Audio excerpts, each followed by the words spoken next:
Измените на Законот за заштита на потрошувачите при договори за потрошувачки кредити од денеска ќе бидат изложени и на единствениот национален електронски регистер. Овие законски измени се направени за да се заштитат граѓаните, а воедно и да се намали ризикот од дополнително влошување на состојбата на лицата кои имаат проблеми со отплата на кредитите. Со измена на законот, сега вкупните трошоци на кредитот се лимитираат на 55% или 5 пати по стапката на казнената камата од 11%.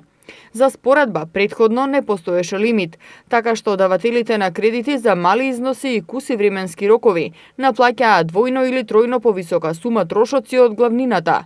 Например, за земен кредит од 12.000 денари на 2-3 месеци, граѓаните требаат да вратат 36.000 денари. Поволно за потрошувачите е тоа што со законските измени се овозможува законот да се применува и на кредитите до 200 евра, кои досега не беа опфатени со овој закон.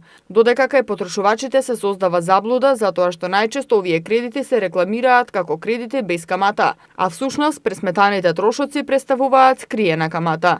Од тие причини Организацијата на потрошувачи на Македонија апелира измените да бидат што побрзо усвоени.